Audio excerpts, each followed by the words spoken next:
Hello प्यारे बच्चों। सबसे पहले तो आप लोगों को बहुत बहुत हार्दिक शुभकामनाएं। 76वां गणतंत्र दिवस हम लोग सेलिब्रेशन कर रहे हैं। इस अवसर पर आप लोगों के लिए बहुत ही महत्वपूर्ण प्रश्न जो कि आपके बोर्ड एग्जाम 2025 में पूछे जाने वाले हैं।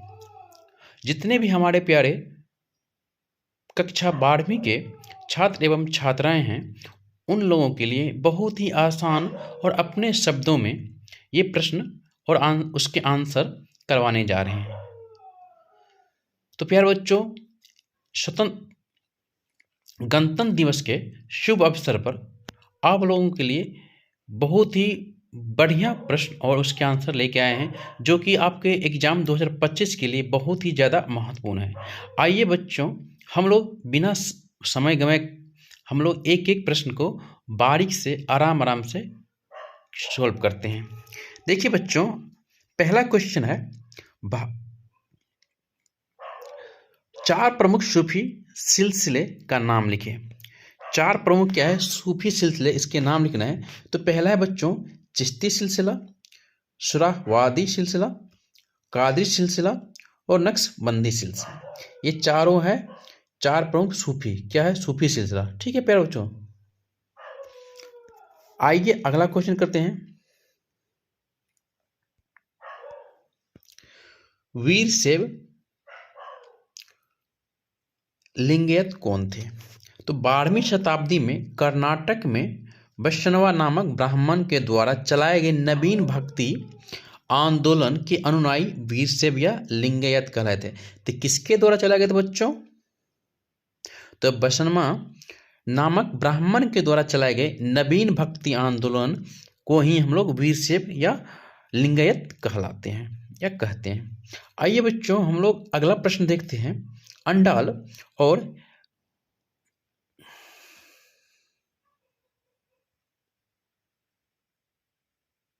एक बच्चों, ये क्वेश्चन आपको कोई नहीं है, छोड़िए, इसको स्किप कर देते। ठीक है बच्चों, नेक्स्ट क्वेश्चन चलते बच्चों। देखिए, भक्ति आंदोलन के प्रमुख प्रभावों परिणामों का वर्णन करना है। जो भक्ति आंदोलन के प्रमुख प्रभाव पड़ा था उसके बारे में जानना है। तो कई धार्मिक विचारों को तथा समाज सुधारकों में भारत के सामाजिक, धार्मिक एवं सुधार लाने के उद्देश्य में मध्यकाल में भक्ति के साधन बनाकर एक आंदोलन प्रारंभ किया, जिसे ही भक्ति आंदोलन नाम से जाना जाता है। यानी कि जो क्या भक्ति के द्वारा कोई चीज हम लोग कार्यक्रम शुरू किया, उसी को हम लोग क्या कहते हैं? भक्ति आंदोलन। आइए अगला क्वेश्चन देखते बच्चों। गुरु नानक देव पर एक लेख लिखें। गुरु नानक देव पर क्या लिखना है बच्चों? एक लेख लिखना है। ठीक है, सबसे पहले तो गुरु नानक का जन्म कहाँ हुआ था? तो पंजाब में हुआ था बच्चों। अगर आप लोगों को ऑब्जेक्टिव में रहेगा तो यहाँ से ऑब्जेक्टिव भी बन सकता है, यानी कि जो वस्तुनिष्ठ प्रश्न है वो भी बन सकता है कि गुरु नानक का जन्म कहाँ हुआ था? तो बच्चों पंजाब में हुआ था।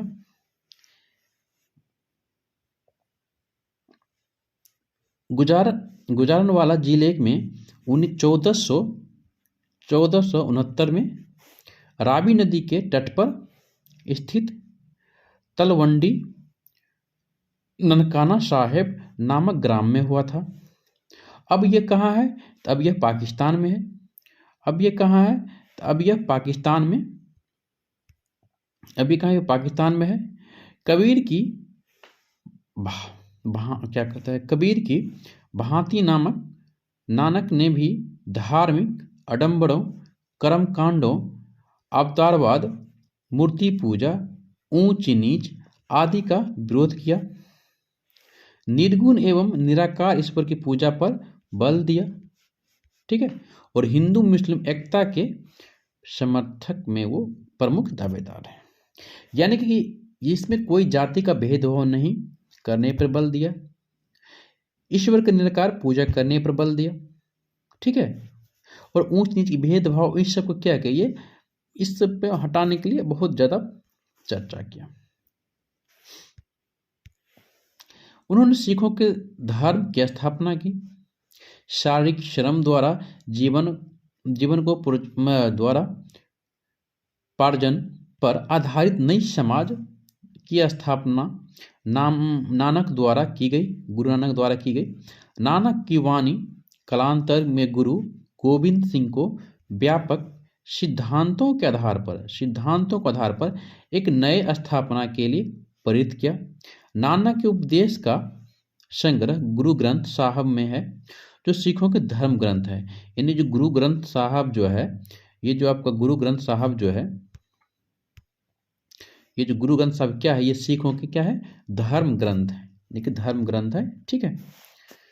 अगला क्वेश्चन देखते हैं प्यारे बच्चों, विरूपाक्ष मंदिर की दो विशेषता क्या है बच्चों? विरूपाक्ष मंदिर की दो विशेषता क्या है? तो पहली बच्चों विशेषता यह है कि विरूपाक्ष मंदिर हम्पी में स्थित है। कहाँ स्थित है बच्चा? हम्पी में, ठीक है। दूसरा इसका विशेषता है कि विरूपाक्ष मंदिर शिव के दूसरे रूप विरूपाक्ष तथा उनकी पत्नी पंपा देवी का है, और पंपा देवी का, ठीक है। यहाँ पे थोड़ा मिस्टेक हुई बच्चों, पंपा देवी क्या हो जाएगा? पंपा देवी का है। अगला कुछ देखो बच्चों, अयंगार व्यवस्था के विषय में आप क्या जानते हैं?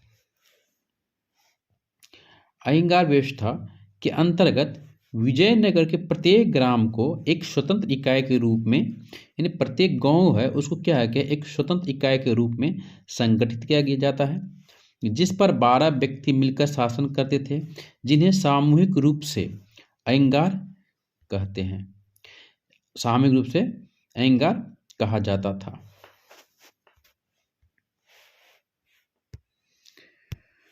विजयनगर साम्राज्य की किन्हीं 4 ऐतिहासिक इमारतों का नाम लिखें। विजयनगर साम्राज्य की 4 जो ऐतिहासिक इमारत है, मकान, उसके बारे में लिखना है।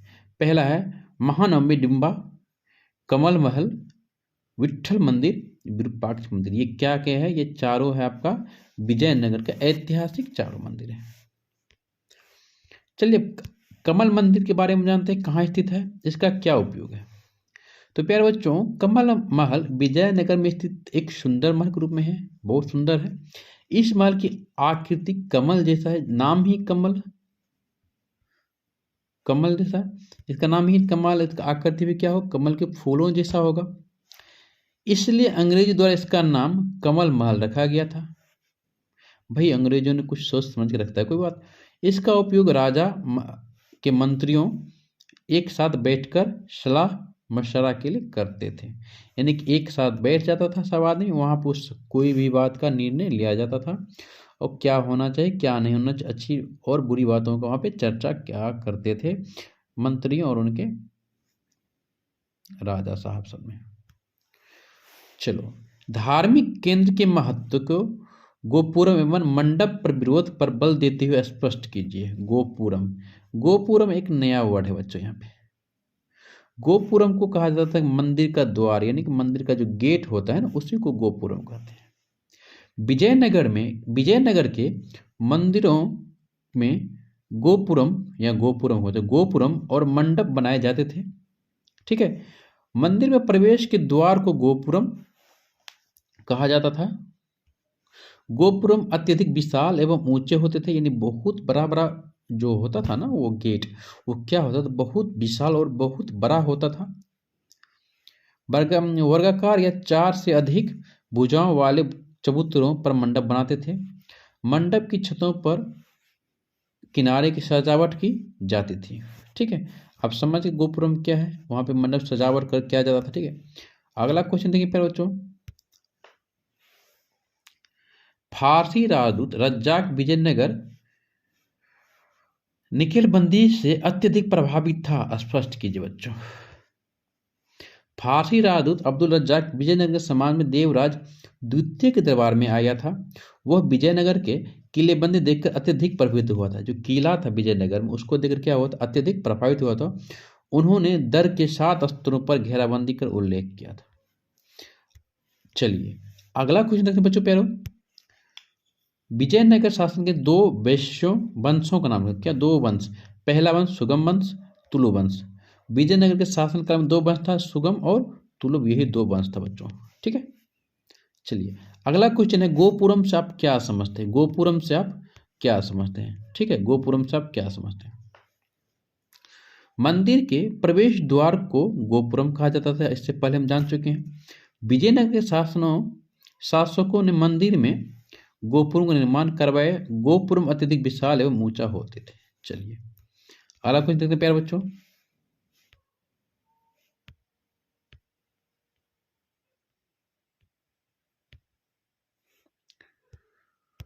विजयनगर साम्राज्य के स्थापित कला की 2 विशेषता क्या है?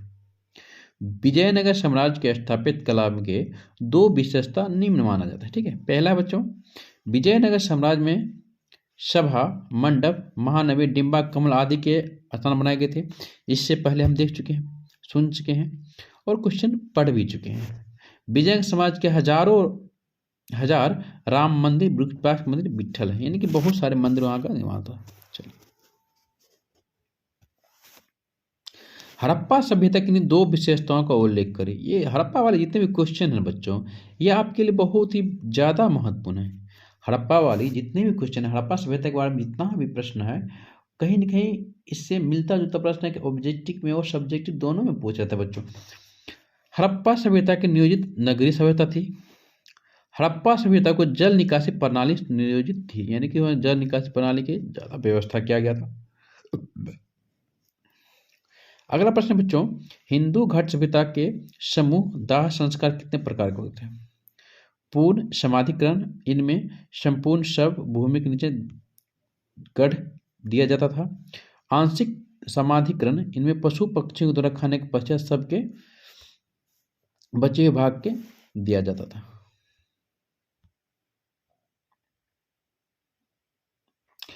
तो प्यारे बच्चों, आज के लिए आप लोगों के लिए इतना ही ठीक है। और आप लोग सेलिब्रेशन कर रहे हैं 76वां गणतंत्र दिवस का। तो प्यारे बच्चों, आइए हम लोग इस वीडियो के साथ साथ एक और नई संदेश आप लोगों के बीच रखना चाहता हूं कि जित जित बहुत जल्द ही आप लोगों के बीच ज्योग्राफी का जो सारे सब्जेक्टिव प्रश्न, वो भी ऐसा जो संपूर्ण वीवीए प्रश्न है, जो कि पूछा गया प्रश्न है, हम वो भी करवाने वाले हैं। तो प्यारे बच्चों, आप लोगों से रिक्वेस्ट है, प्लीज़ चैनल को सब्सक्राइब कर लीजिए। ठीक है, और हो सके तो लाइक कीजिए और शेयर कीजिए। ठीक है प्यारे बच्चों, मिलते हैं हम अगले वीडियो में। तब तक के लिए बाय बाय। थैंक यू बच्चों। एंड